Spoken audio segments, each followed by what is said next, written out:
الحمد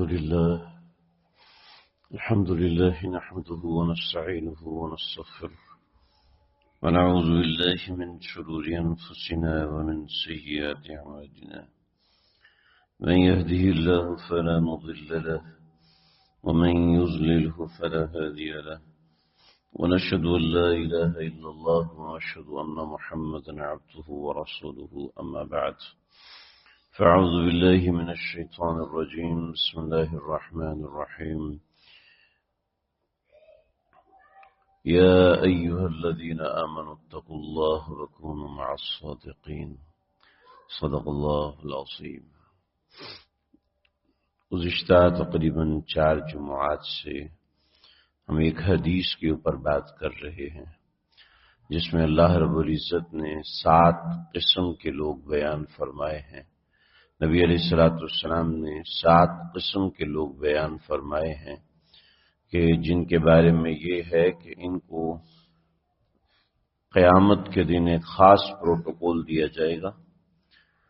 جب نفسا نفسی کا عالم ہوگا تو ان لوگوں کو اللہ رب العزت ایک خاص مقام پر بٹھائیں گے. VIP لانچ ان کے لیے ہوگا، یعنی جس کا مطلب ہے کہ ایسے لوگوں کے لیے عرش کا سایہ اللہ رب العزت وہاں پر ان کو عنایت فرمائیں گے. 3 قسم کے لوگوں کا ذکر ہم پڑھ چکے ہیں آپ کے سامنے. آج 4تھے قسم کے لوگوں کا ذکر ہے. اللہ تعالی ہمیں ایسے لوگوں میں شامل فرمائے. بخاری کی روایت ہے، حدیث نمبر 660 ہے. بخاری میں کئی مقامات میں یہ روایت آئی ہے. اس روایت کا 4تھا حصہ یہ ہے کہ رجلان تحابا فی اللہ اجتمع علیہ وتفرقا علیہ، کہ وہ 2 لوگ جو کہ آپس میں صرف اور صرف اللہ کے لیے محبت کرتے ہیں اور اسی کے ذکر، اسی کے نام اور اس کی محبت کے لیے اکٹھے ہوتے ہیں اور اس کی محبت سے کی وجہ سے ہی جدا ہوتے ہیں. اجتمع علیہ وتفرقا علیہ، کہ اللہ کے لیے ہی جمع ہوتے ہیں، ملتے ہیں اور اللہ ہی کے لیے الگ ہوتے ہیں. رجلان تحابا فی اللہ، کہ وہ 2 قسم کے لوگ جو کہ اللہ کے لیے ایک دوسرے سے کنیکٹ ہوتے ہیں، اللہ کے لیے ایک دوسرے سے تعلق رکھتے ہیں. آج مادیت کا دور ایسا آ چکا ہے کہ ہماری نشست و برخاست، ہمارے تعلقات اور ہماری دوستیاں صرف اور صرف مادیت کے لیے ہیں، دنیاوی ضرورتوں کے لیے ہیں. اس کے علاوہ کسی اور چیز کے لیے ہماری دوستیاں بھی نہیں، تعلق بھی نہیں ہے. اور یہ تعلق آج تقریباً ختم ہو چکا کہ ہمارا تعلق کسی کے ساتھ صرف اور صرف اللہ کے لیے ہو. دوستوں سے تعلق ہے کہ بچپن کی دوستی ہے. بزنس میں کام ہے اس لیے کہ وہاں فائنینشیل کاموں کی ذمہ داری ہے اور فائنینشیل بینگ وہاں پر ہے، تو اس وجہ سے ہمیں وہاں پہ جانا پڑتا ہے، ملنا پڑتا ہے، بیٹھنا پڑتا ہے. لیکن ہمارا عام طور پہ اللہ کے لیے ملنا ملانا، اللہ کے لیے تعلق داری آج کے مادیت کے زمانے میں ختم ہوتا جا رہا ہے اور اس کی بہت شدت سے ضرورت ہے. ہماری معاشرتی زندگی میں ہمارے اسلام کی بقا کے لیے اس کی بہت زیادہ ضرورت ہے کہ ہم کسی سے صرف اس لیے ملیں کہ ہمیں اللہ سے تعلق بنانا ہے. اور یہ چیز چونکہ ہماری نیت کا پیچھے سروکار نہیں رہتا، جس کی وجہ سے باطل قوتیں اس کو استعمال بھی کرتی ہیں. بہرحال میں خالص اس موضوع کے اوپر چند روایات آپ حضرات کو پیش کرتا ہوں کہ ان روایات نے، آپ یقین کریں کہ مجھے بھی ہلا دیا. کیا اتنی اہم چیز ہے جو ہمارے معاشرے میں ختم ہو چکی ہے. اگر کوئی بڑا آدمی بیمار ہوگا تو اس کے گھر میں اس کا جو ڈائننگ ٹیبل ہے وہ فروٹ سے بھر جائے گا. اتنے لوگ ملنے کے لیے آ رہے ہیں. کیوں جی؟ سوسائٹی کا صدر بیمار ہوا ہے، ناظم صاحب بیمار ہوئے ہیں، فلانا بیمار. اگر کوئی غریب آدمی بیمار ہوگا تو کوئی فون بھی کر کے نہیں پوچھ رہا کوئی. کیوں جی؟ بس ہمارا تعلقات مادیت کی بنیاد پر اتنے ہو چکے ہیں کہ ہمیں اللہ کے لیے کسی سے ملنا، اللہ کے لیے کسی سے بات کرنا، وہ ہمارا شعار ہی نہیں رہا. اب یہ دیکھیے ہمارے نبی اکرم صلی اللہ علیہ وسلم نے جو چیز ارشاد فرمائی کہ افشوا السلام، سلام کرو، علی من تعرف ومن لم تعرف، اس کو بھی سلام کرو جس کو جانتے ہو، اور اس کو بھی اسی عزت احترام سے سلام کرو جس کو نہیں جانتے. اگر بڑا آدمی سلام کرے گا تو گردن سیدھی کر کے کرے گا، چھوٹا آدمی سلام کرے تو جھک کے کرے گا.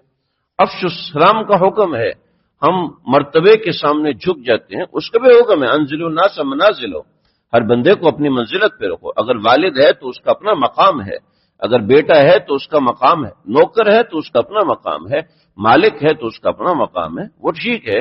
لیکن ہمارا کوئی واسطہ جو صرف اللہ کے لیے ہے، وہ واسطہ ایسا ہونا چاہیے.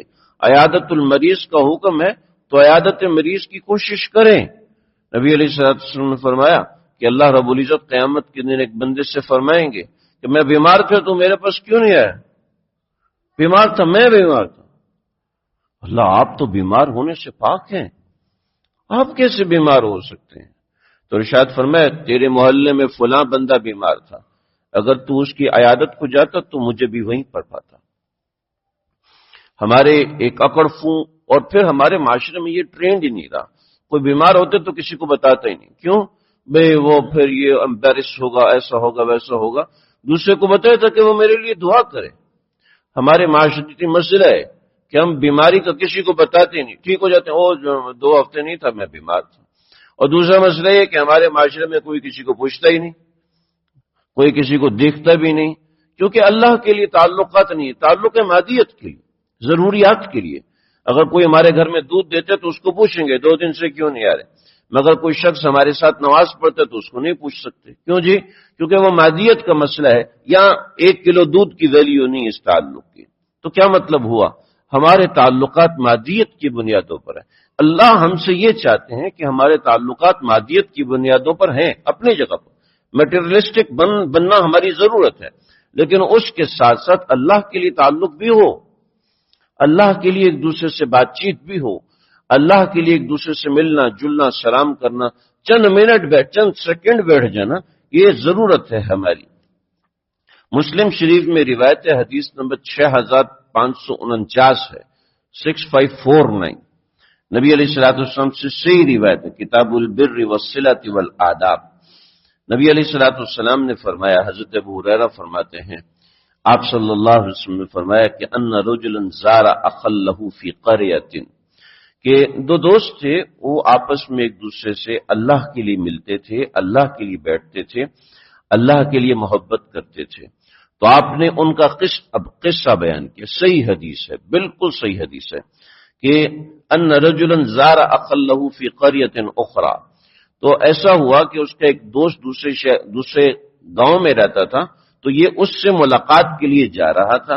فارشد اللہ له علی مدرجته ملکا، اللہ نے اس کے راستے کے اندر ایک فرشتے کو بٹھا دیا کہ وہ فرشتہ اس کا انتظار کر رہا تھا.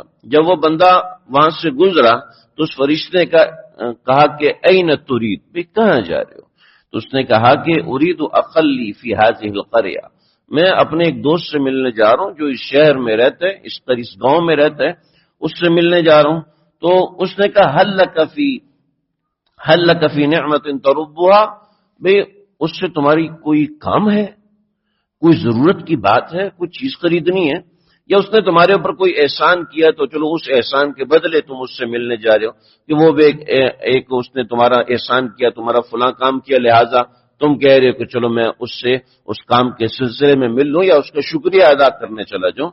تو اس نے کہا لا، نہیں، غیر انی، سوائے اس کے اور کوئی بات نہیں کہ احبتہ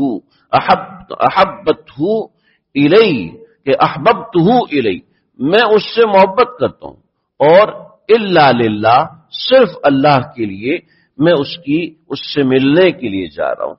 تو اس فرشتے نے کہا کہ سبحان اللہ، کیا بات ہے، فإنی رسول اللہ، میں اللہ کا بھیجا ہوا فرشتہ ہوں، آپ کی طرف بأن اللہ قد احبک کما احبت فی، جیسے تو اس شخص سے محبت کرتا ہے اسی وجہ سے اللہ تجھ سے محبت کرتے ہیں۔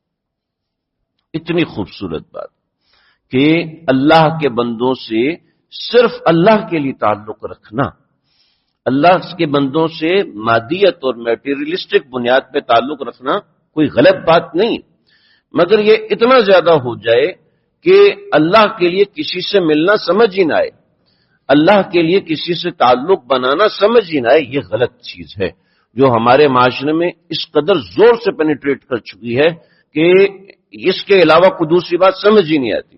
حتیٰ کہ قرآن و حدیث پڑھنے والے بھی اس بات کو نہیں سمجھتے، وہ اس سے نہیں نکلنا چاہتے، وہ کہتے ہیں اپنی دنیا میں مگن ہے۔ شیخ سعدی شیرازی نے حکایت لکھی، یہ مولانا رومی نے حکایت لکھی، میں تھوڑا گڑبڑ ہو رہا ہوں، حضرت نے لکھا کہ ابراہیم ابن ادہم یہ اپنے زمانے کے بڑے بزرگوں میں شمار ہوتے تھے، سلطان الاولیاء تھے، بڑے ان کے قصے کتابوں میں ملتے ہیں۔ فرمایا کہ ایک رات انہوں نے خواب دیکھا اور خواب میں ایک فرشتہ تھا اور وہ فرشتہ کچھ لکھ رہا تھا، تو ابراہیم ابن ادہم نے اس فرشتے سے پوچھا کہ آپ کون ہیں اور کیا کر رہے ہیں؟ تو کہنے لگے جی میں اللہ کا فرشتہ ہوں۔ سبحان اللہ، آپ کیا کر رہے ہیں؟ کہ میں ان لوگوں کے نام لکھ رہا ہوں کہ جو اللہ سے محبت کرتے ہیں، جو جملے پہ غور کیجئے گا، میں ان لوگوں کے نام لکھ رہا ہوں جو اللہ سے محبت کرتے ہیں۔ ابراہیم ابن ادہم کہنے لگے کہ میرا نام بھی ہے اس میں؟ کہا آپ کا نام اس میں نہیں۔ بڑے پریشان ہوئے، اتنے پریشان ہوئے کہ اٹھ گئے، خواب سے بیدار ہوئے، بڑے دکھ میں اور بڑی پریشانی تکلیف میں رات گزری۔ اگلی رات پھر سوئے، پھر وہی فرشتہ اور وہ کاغذ پہ کچھ لکھ رہا ہے۔ پوچھا کہ کیا ہوا؟ کہنے لگا جی میں ان لوگوں کے نام لکھ رہا ہوں جن سے اللہ محبت کرتے ہیں۔ پہلی رات جو خواب دیکھا جو اللہ سے محبت کرتے ہیں، اب کہا کہ میں ان لوگوں کے نام لکھ رہا ہوں جن سے خود اللہ محبت کرتے ہیں۔ تو کہنے لگے کیا میرا نام اس میں ہے؟ تو انہوں نے لسٹ دکھائی، سب سے اوپر ابراہیم ابن ادہم کا نام لکھا۔ بڑے خوش ہوئے، بہت خوش ہوئے، کہنے لگے کہ کون سا عمل ہے کہ جس کی وجہ سے اللہ مجھ سے سب سے زیادہ محبت کرتے ہیں؟ تو فرشتے نے کہا اس لیے اللہ آپ سے محبت سب سے زیادہ کرتے ہیں کیونکہ آپ اللہ کے بندوں سے محبت کرتے ہیں، کیونکہ آپ اللہ کے بندوں سے محبت کرتے ہیں۔ جو اللہ کے بندوں سے جتنی زیادہ محبت کرے گا اللہ اس سے اتنی زیادہ محبت کریں گے۔ چنانچہ روایت میں آتا ہے ارحموا من فی الارض، رحم کرو، محبت کرو ان لوگوں پر جو زمین پر رہتے ہیں، اللہ تم سے محبت کرے گا جب تم آسمان پہ آؤ گے۔ اللہ اکبر، یعنی اللہ کے بندوں سے۔ اور ایک اور روایت ہے کہ ادخال السرور فی قلب مومن، کسی مومن کا دل خوش کر دینا جائز کام کے ذریعے سے، ادخال السرور فی قلب مومن احسن من عبادت الثقلین۔ سارے انسان اور جنات جب یہ مل جاتے ہیں تو ان کو کہتے ہیں ثقلین، تمام انسانوں کو کہتے ہیں انسانیت اور تمام جناتوں کو کہتے ہیں جنات، لیکن جب یہ دونوں مل جائیں تو ان کو کہتے ہیں ثقلین، کہ انسان اور جنات یعنی وہ دو مخلوقات جو زمین پہ مکلف ہیں۔ تو احسن من عبادت الثقلین کہ پوری کائنات میں جتنے انسان اور جتنے جنات ہیں ان سب کی عبادت سے بہتر ہے کسی مومن کا دل خوش کر دینا۔ تو یہ طریقہ کار ہے، یہ اللہ نے اجر لکھا ہے کسی مومن کے دل خوش کرنے کے اوپر، کسی مومن کے دل میں جگہ بنانے کے اوپر، اور اس کی صورت لکھی ہے کہ اس سے محبت کرے اللہ کے لیے۔ ایک اور روایت نبی علیہ الصلوۃ والسلام سے منقول ہے، فرمایا کہ نبی علیہ الصلوۃ والسلام نے فرمایا، اور روایت حضرت عمر رضی اللہ تعالیٰ عنہ سے ہے، مشکات میں بھی روایت موجود ہے اور ابو داؤد میں بھی روایت موجود ہے۔ مشکات میں حدیث کا نمبر 5012 یعنی 5012 ہے، حدیث بڑی زبردست حدیث ہے اور آپ بھی سنیں گے تو سمجھ میں آئے گی۔ فرمایا کہ ان من عباد اللہ لاناسا، حضرت عمر فرماتے ہیں کہ رسول کائنات صلی اللہ علیہ وسلم نے فرمایا کہ کہ اللہ فرما رہے، یہ بات اللہ فرما رہے کہ ان اناسن من عباد اللہ، کہ اللہ کے بندوں میں سے کچھ ایسے لوگ بھی ہیں کہ ما ہم بانبیاء ولا الشہداء، کہ وہ نہ تو پیغمبر ہیں اور نہ ہی وہ شہداء ہیں، لیکن کیا ہے یغبطہم الانبیاء والشہداء، لیکن قیامت کے دن جب ان کا مقام اور مرتبہ دیکھیں گے تو فرشتے اور شہداء یہ سب سے اونچے درجے ہوں گے، یہ لوگ بھی ان پہ رشک کریں گے کہ سبحان اللہ، اتنا بڑا ان کا مقام ہے، اتنا بڑا ان کا درجہ ہے۔ تو کہیں گے قالوا یا رسول اللہ تخبرنا من ہم، آپ بتائیے کہ وہ کون لوگ ہیں، کون ایسے ہیں جو آپس میں اللہ نے ان کو اتنا اونچا مقام دیا؟ قال ہم قوم تحابون بروح اللہ، یہ اس لیے محبت کرتے تھے، اس لیے جڑتے تھے کہ وہ اللہ سے محبت، اللہ کی وجہ سے ایک دوسرے سے محبت کہتے ہیں۔ ولا اموال یتعاطونہا، اور ان کے درمیان کوئی مالی رشتہ نہیں تھا، کوئی مادی رشتہ نہیں تھا، اگر رشتہ تھا تو صرف اللہ کی محبت کا رشتہ تھا۔ پھر فرمایا فواللہ، اللہ کی قسم، ان وجوہہم لنور، کہ ان کے چہرے اتنے روشن ہوں گے کہ وانہم علی نور، کہ چہرے تو ان کے روشن ہوں گے کہ وہ سورج سے زیادہ چمک رہے ہوں گے، مگر انہم لعلی نور، وہ ایک نور کے ممبروں پہ چڑھے ہوئے ہوں گے، لا یخافون اذا خاف الناس، جب لوگ ڈر رہے ہوں گے اس وقت ان کو کوئی ڈر نہیں ہوگا، ولا یحزنون اذا حزن الناس، جب لوگ غم میں ہوں گے تو اس وقت ان کو کسی بھی قسم کا کوئی غم نہیں ہوگا۔ پھر آیت فرمائی ان اولیاء اللہ لا خوف علیہم ولا هم یحزنون۔ تو ایسی خوبصورت باتیں نبی علیہ الصلوۃ والسلام نے کیا فرمائی کہ آپس میں ملنا، آپس میں جمع ہونا اللہ کے لیے، دو باتیں، آپس میں جمع ہونا یہ ایک عمل ہے، جیسے الحمدللہ ہم جمعے کے لیے جمع ہوں، یا کسی کو کوئی پیسے کی غرض نہیں، ہم کوئی ایک دوسرے سے پیسے لینے کے لیے نہیں آئے، نہ ہمارا ایک دوسرے سے پیسے کا واسطہ ہے، نہ آپ کا یہاں پر کسی دوسرے سے پیسے سے واسطہ ہے کہ آپ کسی کو دکھا رہے ہوں کہ جی میں آیا ہوں آپ نے مجھے پیسے دینے، کوئی ایسا واسطہ نہیں ہے، نہ پیسے کا واسطہ، نہ کسی بنیادی غرض کا۔ اجتماع فی اللہ، اللہ کے لیے جمع ہوتے ہیں۔ چنانچہ جو کسی دینی مجلس میں جاتے ہیں وہ اس روایت کے اندر داخل ہیں۔ اور پھر اس سے آگے ایک اور حدیث میں فرمایا کہ اللہ رب العزت فرمائیں گے کہ وجبت محبتی للمتحابین فیہا، کہ للمتجالسین فیہا، فیہا یعنی میری ذات کی خاطر متجالس ہو جاتے ہیں، ایک جگہ اکٹھے ہو جاتے ہیں۔ آپ خود سوچئے کہ ان اجتماعات کی کتنی بڑی حیثیت ہے کہ ہم جمعے کے دن جمع ہوتے ہیں، ہم نمازوں میں جمع ہوتے ہیں، ہم حج میں جمع ہوتے ہیں، ہم رمضانوں میں جمع ہوتے ہیں، ہم عیدین میں جمع ہوتے ہیں۔ للمتجالسین فیہا وجبت محبتی، فرمایا ایسے لوگوں کے اوپر میری محبت واجب ہے، ایسے لوگوں کے اوپر میری محبت لازم ہے، لازم ملے گی کہ وجبت محبتی للمتجالسین فیہا۔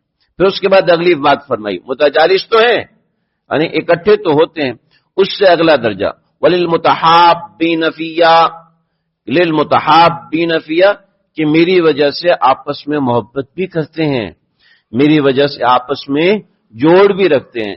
کسی کی شکل نہ پسند ہے تو غصہ کرنا شروع کر دیا، کسی کی آواز نہ پسند ہے تو وہ ناراضگی شروع کر دی، چڑچڑا پن شروع کر دی۔ دوسری طرف کسی کی غیبت کرنے کو کتنا بڑا ظلم اور گناہ کہا وہ میں ذکر کر چکا ہوں آپ کے سامنے۔ تو کسی مسلمان سے محبت رکھنا، کسی مسلمان سے اللہ کے لیے ملنا اور کسی مسلمان کے لیے اللہ کے لیے بات کرنا، یہ بہت بڑا عمل ہے۔ آپ نے فرمایا ابو ذر تمہیں سب سے بڑا عمل، کائنات کا سب سے بڑا عمل پتہ ہے؟ کہنے لگے اللہ و رسول عالم، یا رسول اللہ آپ جانتے ہیں اور اللہ جانتے ہیں۔ یہ روایت مختلف کتابوں میں موجود ہے، مسند احمد میں جس سند سے منقول ہے وہ ضعیف روایت ہے، مگر مسلم شریف میں، مشکات شریف میں جو روایت ہے وہ حسن روایت یعنی صحیح روایت ہے۔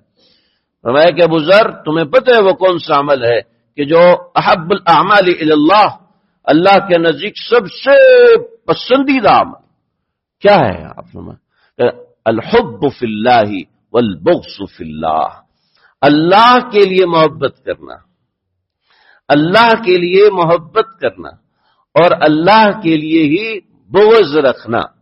یعنی اگر کوئی شخص کسی سے محبت کرتا ہے تو صرف اللہ کے لیے. یہ والبغض فی اللہ ہمیں یہاں سمجھ میں نہیں آتا.